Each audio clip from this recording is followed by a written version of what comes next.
इस प्रकार से आप सभी के लिए स्वयं मनु की जो 3 पुत्रियां थी ना, आकुति, देवहूति, प्रसूति, उनके वंश का वर्णन आप लोगों को विस्तार पूर्वक से श्रवण कराया। इसके बाद में स्वयंभू मनु के जो 2 पुत्र हैं ना, कौन कौन, प्रियव्रत और उत्तानपाद। इन्हीं उत्तानपाद राजा के यहाँ भगवान के परम लाडले भक्त श्री ध्रुव जी का जन्म हुआ था। इन उत्तानपाद की पत्नी का नाम था सुनीति। राजा परीक्षित कहते हैं, भगवान सुखदेव स्वामी आप हमारे लिए एक विस्तार से कथा श्रवण कराइए। बहुत ही अद्भुत प्रसंग है भक्त ध्रुव जी का। सुखदेव स्वामी कहते हैं, प्रिया पितोत्तानपादो सतरूपा पते सुतो वासुदेवस्य कलया रक्षायं जगतस्थितो। स्वयं मनु के 2 पुत्र हैं राजन, और प्रेरित और उत्तानपाद। प्रेम माने अच्छा, उत्तानपाद माने स्त्रियों को सम्मान करने वाला व्यक्ति, जिसका पैर समाज में ऊंचा हो, उसके लिए उत्तानपाद कहते हैं। राजा उत्तानपाद अपनी पत्नी सुनीति से बड़ा प्रेम करते हैं, बड़ा स्नेह है, दोनों के जीवन में बड़ा सम्मान आदर पूर्वक जीवन व्यतीत कर रहे हैं, भगवान के परम प्रेमी हैं। और एक दिन राजा उत्तानपाद के मन में विचार आया, चलो आज भ्रमण कर करके आते हैं। तो राजा उत्तानपाद एक सिंधु प्रांत में भ्रमण करने के लिए निकल गए। वहां के राजा की जो पुत्री थी ना, बड़ी रूपवान सुंदर थी। उसे राजा की पुत्री को, उस कन्या को देखा राजा उत्तानपाद ने, तो उसके ऊपर मोहित हो गए। गंधर्व विधि से राजा उत्तानपाद ने उसके साथ विवाह कर दिया। उसका नाम था सुरुचि। जो अपनी सुनती है और दूसरे की बिल्कुल भी नहीं सुनती, उसको कहते हैं सुरुचि। क्योंकि घर में स्त्री का सम्मान जहाँ पर होता है, वहां पर लक्ष्मी जी की कृपा बरसती रहती है।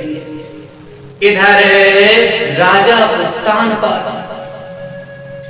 अपनी विवाह कर करके उसके लिए घर लेकर के जा रहे, अपने महल लेकर के जा रहे। अब जैसे महल के अंदर प्रवेश करने लगे तो वहां पर सुनीति माता खड़ी हुई थी, वो स्वागत कर रही थी। इसने पूछ दिया, स्वामी यह कौन है? बोले यह है मेरी पहली पत्नी है, आपकी बड़ी बहन। बोले अगर यह इस घर में रहेंगी तो मैं यहाँ पर कदाचित नहीं रह सकती हूँ, क्योंकि या तो आप इनको रखिए या मुझे रखिए, वरना मैं तो अपने राज्य वापस लौट जाऊंगी, आपकी मर्जी आगे। राजा उत्तानपाद जरा ज्यादा मोहित हो रहे थे सुरुचि के उसके सौंदर्य को देख करके। राजा उत्तानपाद ने अपनी पत्नी सुनीति के लिए त्याग दिया और सुनीति महारानी जंगल में जाकर के एक छोटी सी घास की पर्णकुटी में रहने लगी।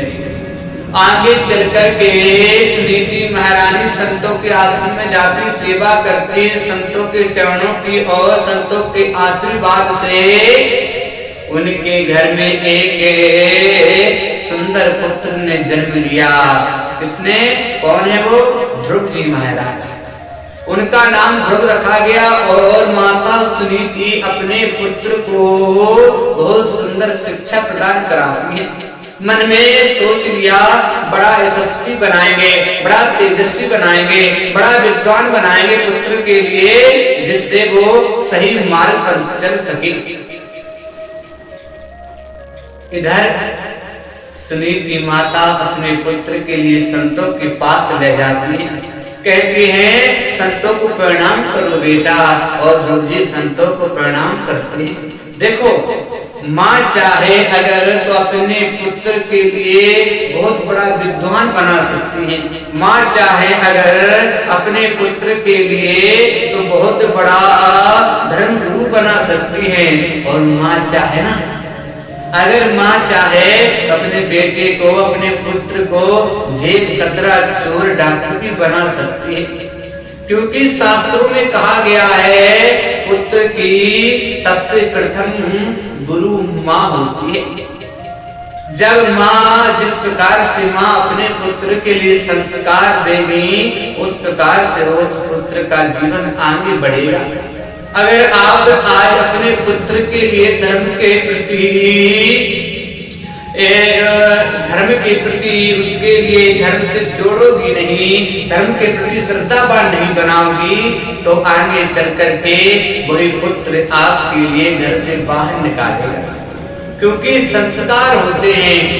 जब आप भगवान की उसको भक्ति कराना सिखाओगी, जब अपने पुत्र के लिए सूत्र शिक्षा प्रदान कराओगी, तभी आप घर में रह पाओगे बुढ़ापे।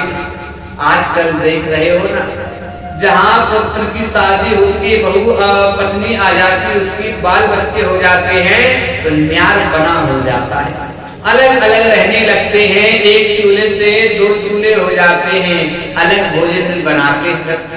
वो वृद्ध माता पिता, जिसे माता पिता जो अपने पुत्र को पोल पास के बड़ा किया है, इतना योग्य बनाया है, आज उन्हीं माता पिता की ऐसी दुर्गति होती है जो अपने पुत्र के लिए सुंदर शिक्षा नहीं प्रदान कराते। सभी की नहीं कह रहा, जो पुत्र के लिए सुंदर शिक्षा प्रदान कराएंगे तो आगे चल करके वो ध्रुव प्रहलाद जैसे बन जाएंगे।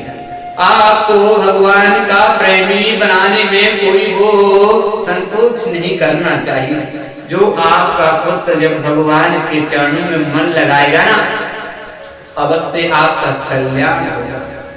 माता सुनीति ने सोचा भगवान के चरणों का अनुरागी बनाऊंगा अपने पुत्र के लिए। और एक दिन संतों ने कहा, बेटी बहुत सेवा करती हो, आज कुछ वरदान लेने का मन होता है, मांगो क्या चाहिए। सुनीति माता हाथ जोड़ करके कहती हैं, भगवान अब आपसे और क्या मांगे, सब कुछ भगवान ने दिया है। आप संतों की गौ माता की सेवा करती हूँ, 2 वक्त का भोजन पाती हूँ, इससे बढ़कर और क्या चाहिए। फिर संतों ने कहा, नहीं नहीं कुछ तो मांगो, आज देने का मन हो रहा है।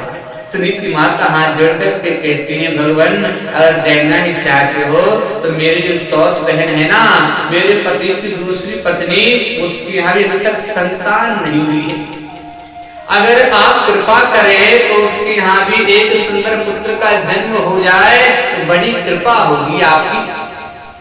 संतों ने कहा, अरे पुत्री, जिसके कारण राजा ने तुम्हारा त्याग कर दिया, जिसके कारण आपको इस वन में रह करके इस प्रकार से जीवन व्यतीत करना पड़ रहा है, उसी स्त्री के प्रति आपका इतना प्रेम सम्मान क्यों?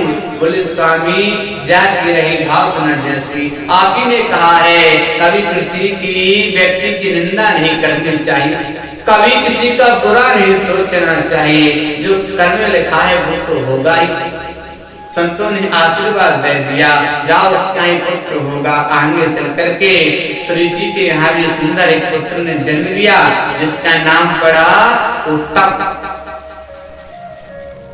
इसके बाद में अब देखो, कहते हैं सुनीति माता ने इस प्रकार से प्रार्थना की। और एक दिन की बात है, ध्रुव जी खेलते खेलते अपने पिताजी के महल पहुंच गए और पिताजी को देख करके उनकी गोद में बैठने का इनका मन हुआ। अपने पिता को देख करके एकदा सुरुचे पुत्रम कमारो पिलालयने, और वो राजा उत्तानपाद सिंहासन पर बैठ करके लालयन अपने जो छोटे पुत्र उत्तम के लिए प्यार कर रहे थे, खिला रहे थे गोद में। ध्रुव जी का मन हुआ कि ना पिताजी की गोद में बैठ करके आते हैं, आज पिताजी का आशीर्वाद प्राप्त कर करके आते हैं। आज ध्रुव जी जैसे ही गोद में बैठने के लिए गए और वहां पर उनकी छोटी माँ सुरुचि आ गई, हाथ पकड़ करके नीचे उतार दिया। बोले, आप इस गद्दी पर बैठने के, सिंहासन पर बैठने के अधिकारी नहीं, ध्रुव जी ने कहा क्यों माँ, ये मेरे पिताजी हैं, मैं अपने पिता की गोद में क्यों नहीं बैठ सकता? बोले पुत्र, तुम्हारे पिता तो हैं, लेकिन मैं तुम्हारी माँ नहीं। तुमने मेरे गर्भ से जन्म नहीं लिया है, इसलिए तुम इस सिंहासन पर बैठने के अधिकारी नहीं हो। इस प्रकार से सुरुचि के बाण बाणों को ध्रुव जी ने सुना और रोदन करते हुए अपनी माँ के पास दौड़े दौड़े पहुंचे। माता सुनीति ने अपने पुत्र को आंख से भर लिया, पूछा बेटा क्या बात, इतनी जोर जोर से क्यों रो रहे हो आज? बोले माँ, मैंने आपके गर्भ से जन्म लेकर के क्या गलती कर दी? क्या आपका कोई आपका ऐसा अपमान किया है? मेरी छोटी माँ ने, मैं उनके एक एक बात का अवश्य एक दिन बदला लूंगा। ध्रुव जी इस प्रकार से कह रहे अपनी माँ से। सुनीति माता ने उनके मुख को बंद कर दिया हाथ से। बोले बेटा, मां मंगलम तात परेस्तु मस्ता।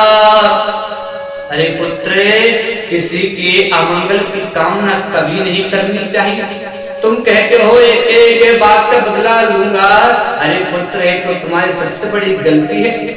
क्यों? क्योंकि कर्म विधान विश्र चिरागा, जैसा कर्म किया होता है ना, वैसा फल तो उसका फल तो भोगना ही पड़ता है। अगर तुम्हारी माँ ने कहा है जंगल में जाकर कि भगवान की तपस्या करो, भगवान का भजन करो, भगवान तुम्हें दर्शन देने या तो वरदान मांगो, तो तुमने बुरा क्या कहा है? अरे उस माँ को तो धन्यवाद देना चाहिए जिस माँ ने तुम्हें वन में जाने के लिए, भगवान का भजन करने के लिए इतनी सुंदर प्रेरणा दी है। उस माँ के चरणों में आपको बार बार प्रणाम करना चाहिए पुत्र। ध्रुव जी कहते माँ आप भी? बोले हाँ। बोले पुत्र, आज कर सो अब कर, जो तुम्हें आज आप करोगे वो अभी कर लो। जो तुम भगवान का भजन करना, भगवान की प्राप्ति करना चाहते हो, तो अभी जंगल में चले जाओ, अभी तुम वन में चले जाओ, भगवान का भजन करना शुरू कर दो। और कहते हैं ना, पुत्रवती युवती जग सोई, रघुपति भगत जास सुत होई। वो माँ सबसे बड़ी पुत्रवती कहलाने के योग्य होती है जिसका पुत्र भगवान राम के चरणों का अनुरागी बन जाए, जिसका पुत्र कृष्ण भगवान के चरणों का प्रेमी बन जाए, जिस माँ का पुत्र धर्म के प्रति समर्पित हो जाए, जिसका पुत्र संत महापुरुषों के चरणों में समर्पित हो जाए, वह माँ धन्य कहलाती है। धन्य है ऐसी माँ, धन्य से पिता इसका पुत्र भगवान की प्राप्ति करने के लिए प्रयत्न करता, भजन करता है। ध्रुव जी ने माँ को प्रणाम किया और माँ के आशीर्वाद प्राप्त कर करके वो तो वन में जाने लगे भगवान का भजन करने के लिए। लेकिन शास्त्र कहते हैं गुरु के बिना भगवान कैसे मिलेंगे, गुरु के बिना भगवान की प्राप्ति कैसे होगी, गुरु मंत्र के बिना भगवान के दर्शन कैसे होंगे। माता सुनीति ने कहा रास्ते में अवश्य भगवान की कृपा होगी, जो रास्ते संत मिल जाए उन्हीं को अपना गुरु बना लेना बस। अब ध्रुव जी जा रहे हैं भगवान का स्मरण करते हुए, रास्ते में संयोग की बात से नारद जी महाराज मिल गए। नारद जी को देख करके, संत को देख करके ध्रुव जी ने प्रणाम किया। नारद जी ने सोचा अरे यह पुत्र तो बड़ा संस्कारवान है, संत को देख करके प्रणाम करता है, जरा परिचय तो पूछे। बोले बेटा आपका नाम क्या है, आप कौन हो, किसके पुत्र हो? बोले मैं राजा उत्तानपाद का पुत्र हूँ और मेरी माँ ने मुझसे कठोर वचन किए हैं, कहे हैं मैं भगवान की प्राप्ति के लिए जंगल में जा रहा हूँ, भगवान का भजन करने के लिए आज से। अरे पुत्र तुम जंगल में जा रहे भगवान का भजन करने के लिए, अच्छी बात है, लेकिन अभी आपकी उम्र क्या है? बोले 4-5 वर्ष होगी। तो पुत्र ये बताओ, जंगल में इतने बड़े बड़े भालू शेर रहते हैं, वो तो तुम्हारा नाश्ता ही कर जाएंगे, तो जंगल में जाने का क्या फायदा? बोले नहीं नहीं, बोले मेरी माँ कहती है हरि व्यापक सर्वत्र समाना, भगवान तो हर जीव जंतु में निवास करते हैं। आपके अंदर ही भगवान विराजमान है, मेरे अंदर ही भगवान विराजमान है और उस शेर के अंदर भी भगवान विराजमान है। नारद जी ने ध्रुव जी को गुरु मंत्र दिया और गुरु मंत्र को प्राप्त करके ध्रुव जी मधुबन में, वृंदावन के मधुबन में पहुंच गए। वहां पर जाकर के एक बड़े वृक्ष के नीचे बैठकर के ध्रुव जी ने भगवान का भजन करना प्रारंभ कर दिया। ओम नमो भगवते वासुदेवाय, ओम नमो भगवते वासुदेवाय, इस मंत्र का जाप कर रहे हैं ध्रुव जी। जब ध्रुव जी भजन करने लगे, भजन करते करते 3-4 दिन तक कुछ भी नहीं खाते और जैसे ही 5वां 6वां दिन आता थोड़े फल खा करके रहते हैं। दूसरा महीना आया, पत्ते खा करके रहे, त्रा कांते। तीसरा महीना प्रारंभ हुआ, 12-15 दिन तक कुछ भी नहीं खाते, जल पी करके रह जाते हैं। और जैसे ही पंचमे मास प्राप्त है चितस्वासो निपात मजा, जैसे 5वां 6वां महीना चला, ध्रुव जी ने अपनी भूख प्यास को त्याग दिया, अपनी सांस को रोकने का प्रयास कर रहे हैं, ब्रह्मरंध्र में जाने का प्रयास कर रहे हैं। और जैसे 6वां महीना प्रारंभ हुआ, ध्रुव जी ने अपनी सांस को रोक लिया। ध्रुव जी ने अपनी सांस को रोक करके भगवान की छवि को निहारते हुए भगवान पैर पर खड़े होकर के ओम नमो भगवते वासुदेवाय, ओम नमो भगवते वासुदेवाय, इस गुरु मंत्र का जाप कर रहे हैं। धन्य वो माँ, धन्य वो पुत्र जो भगवान का प्रेमी हो जाता है। ध्रुव जी भजन कर रहे थे तो ध्रुव जी ने जैसे अपनी सांस को रोका, सभी देवता घबरा गए और ब्रह्मा जी के पास में गए। ब्रह्मा जी से कहा कुछ करो, हम सांस लेने में तकलीफ हो रही। ब्रह्मा जी ने कहा यही तो मेरा भी हाल हो रहा है। भगवान के पास गए, सभी ब्रह्मा जी के साथ में सभी देवता भगवान जी के पास में गए और स्तुति करने लगे। नेवं विरानो भगवान प्राणरोधम चराचरस्याखिल सत्य-धाम्ना। हे भगवान आप कृपा कीजिए, पता नहीं हम लोगों को सांस लेने बड़ी तकलीफ हो रही है। भगवान ने कहा चिंता मत करो देवताओं, मेरा एक नन्हा सा भक्त है, मधुबन में बैठ करके ब्रह्मरंध्र की समाधि पहुंच गया है, मेरा भजन कर रहा है, जरा मैं उस नन्हे से भक्त के दर्शन कर करके आता हूँ। भगवान सीधे ध्रुव जी के पास प्रकट हो गए और ध्रुव जी को जैसे भगवान ने स्पर्श किया, ध्रुव जी के नेत्र खुल गए। भगवान के चरणों में ध्रुव जी प्रणाम कर रहे हैं। भक्त वत्सल भगवान की जय। अब ध्रुव जी भगवान को देख रहे हैं, भगवान ध्रुव जी को देख रहे हैं, सभी देवता गण भगवान ध्रुव जी को देख रहे हैं। सुखदेव स्वामी राजा परीक्षित को देख रहे हैं और राजा परीक्षित सुखदेव स्वामी को देख रहे हैं, लेकिन कोई किसी से कुछ नहीं कह रहा, क्योंकि अब ध्रुव भगवान को प्राप्त तो कर लिया, लेकिन कुछ आता तो है नहीं और कुछ सीखा तो है नहीं, केवल चल दिए थे भगवान को प्राप्त करने के लिए। भगवान ने सोचा ध्रुव मेरी स्तुति करना चाहता है, मेरी वंदना करना चाहता है, लेकिन इसको आता कुछ नहीं है।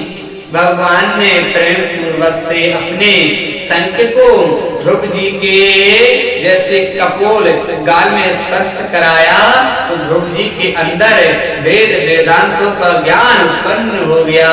भक्त वत्सल भगवान की जय। और हाथ जोड़ करके ध्रुव जी बोल पड़े, स्तुति करने लगे भगवान की। योन्ता प्रवेश मम वाचमिमां प्रसूता संजीवयत्र किल साक्षिधरा सुधाम्ना अन्यस्य हस्तचरणास्य विडाप्तगादि प्राणा नमो भगवते पुंसाय तुभ्यम्। हे भगवान, हे अंतर्यामी, हे पार ब्रह्म परमेश्वर, आपके चरणों में बारंबार प्रणाम करता हूँ। आपकी कृपा होती है तो सोई हुई वाणी भी जागृत हो जाती है, आपकी कृपा होती है मुर्दे में भी जान आ जाती है। भगवान, आपके चरणों में बारंबार प्रणाम करता हूँ। आपके दर्शन करने के बाद में मुझे संसार की बिल्कुल भी कामना नहीं रही। अब भगवान कहते, लेकिन तुम तो राजगद्दी के लिए प्राप्त करने के लिए वह करने आए थे, जाओ तुम्हें आशीर्वाद देते हैं, 36,000 वर्षों तक राज्य का शासन करो और उसके बाद में तुम्हें अपने ध्रुवलोक की प्राप्ति हो जाएगी। ध्रुव जी ने भगवान के चरणों में प्रणाम किया और भगवान के चरणों में प्रणाम कर करके अपने घर को वापस आ रहे हैं। राजा उत्तानपाद के लिए पता चला मेरे पुत्र को भगवान के दर्शन हुआ, मेरा पुत्र आ रहा है। पुत्र के ध्रुव जी का स्वागत सम्मान किया, लेकिन ध्रुव जी को अब स्वागत सम्मान की इच्छा नहीं रही, क्योंकि भगवान की प्राप्ति हो जाए तो उसको ऐश्वर्य आराम की प्राप्ति बिल्कुल भी अच्छी नहीं लगती। फिर तो जो भगवान का भक्त होता है ना, वो अपने आप को एक तरीके से भी छोटा मानता है, क्योंकि फिर कोई कामना नहीं रहती है। ध्रुव जी आए, ध्रुव जी ने सबसे पहले अपने पिताजी के चरणों में प्रणाम किया, फिर अपनी सौतेली माँ श्री जी के चरणों में प्रणाम किया। हाथ जोड़ करके कहते, माता अगर आप ऐसे वचन नहीं बोलती तो मुझे कभी भी भगवान के दर्शन प्राप्त नहीं हो पाते। फिर अपनी माँ सुनीति के चरणों में प्रणाम किया, लेट करके सुनीति माता ने अपने अंकों में भर लिया, अपने हृदय से लगा लिया, आंसुओं की धारा से स्नान करा दिया। भक्त वत्सल भगवान की जय। इस प्रकार से ध्रुव जी ने काफी वर्षों तक राजपाट संभाला। उनके जो भाई थे उत्तम बड़े दंडी थे, किच्छों की कुबेर जी की बगिया को उजेड़ने का प्रयास किया। यक्षों के द्वारा उत्तम की मृत्यु हो गई। ध्रुव जी को पता चला, यक्षों को मारने के लिए चले तो ध्रुव जी को आत्मबोध का ज्ञान दिया स्वयं मनु ने, जो उनके बाबा थे। और उसके बाद में नारद जी महाराज की कृपा से बद्रीनाथ धाम में भगवान की दिव्यमयी कथा लीला श्रवण की और अंत में ध्रुव जी अपनी माँ के साथ में श्री ध्रुवलोक को चले गए, मृत्यु पर विजय प्राप्त करके। जब ध्रुव जी जा रहे थे, मृत्यु देवी आ गई, बोले पहले मुझे स्वीकार करो, फिर जाना आप जहाँ जाना हो। ध्रुव जी ने कहा, थोड़ा अपना चेहरा सिर नीचे कीजिए। मृत्यु देवी के ऊपर सर रख करके ध्रुव जी ध्रुवलोक को चले गए। भक्त वत्सल भगवान की जय। इसके बाद में ध्रुव जी के राज्य को उनके उत्कल पुत्र हुए थे ना, उन्होंने राजपाट को संभाला और सुचारू रूप से राजपाट को चलाया है। इसके बाद में और भी बहुत सुंदर ध्रुव जी के आगे राजाओं की कथा आती है।